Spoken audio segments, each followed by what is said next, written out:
उत्तर प्रदेश जनपद Bhadohi D block Sitamarhi धाम में आयोजित श्रीमद् भागवत कथा के तीसरे दिन कथा सुनाते हुए संगीतमय कथावाचक वृंदावन से शरद कृष्णा महाराज जी ने बताया कि किसी भी स्थान पर बिना निमंत्रण जाने से पहले इस बात का ध्यान जरूर रखना चाहिए कि जहां आप जा रहे हैं वहां आपका अपने इष्ट या अपने गुरु का अपमान न हो।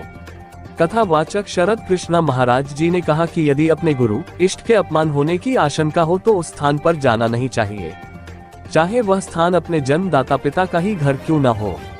प्रसंगवश भागवत कथा के दौरान सती चरित्र के प्रसंग को सुनाते हुए भगवान शिव की बात को नहीं मानने पर सती के पिता के घर जाने से अपमानित होने के कारण स्वयं को अग्नि में स्वाह होना पड़ा था। भागवत कथा में उत्तानपाद के वंश में ध्रुव चरित्र की कथा को सुनाते हुए जी ने समझाया कि ध्रुव की सौतेली माँ सुरुचि के द्वारा अपमानित होने पर भी उसकी माँ सुनीति ने धैर्य नहीं खोया, जिससे एक बहुत बड़ा संकट टल गया। परिवार को बचाए रखने के लिए धैर्य संयम की नितांत आवश्यकता रहती है। भक्त ध्रुव द्वारा तपस्या कर श्रीहरि को प्रसन्न करने की कथा को सुनाते हुए बताया कि भक्ति के लिए कोई उम्र बाधा नहीं है। भक्ति को बचपन में ही करने की प्रेरणा देनी चाहिए, क्योंकि बचपन कच्चे मिट्टी की तरह होता है, उसे जैसा चाहे वैसा पात्र बनाया जा सकता है। कथा के दौरान महाराज ने बताया कि संसार में जब जब पाप बढ़ता है, भगवान धरती पर किसी न किसी रूप में अवतरित होते हैं।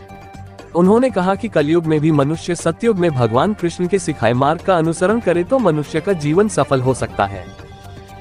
यजमान जटा शंकर पांडे ने धर्मानुरागी से अपील की कथा में पहुंचकर कथा का रसपान करे। वहीं नागेंद्र पांडे, दशरथ पांडे, मनोज पांडे, कप्तान पांडे, कमला शंकर पांडे, उमा शंकर पांडे का सहयोग सराहनीय रहा। उपस्थित प्रमोद मिश्रा, लव कुश, सुशील पाल मीडिया प्रभारी, भारी संख्या में महिला पुरुष श्रद्धालु कथा का आनंद लिया। खास report Madhopur express live news संवाददाता कमलापति तिवारी, भदोही।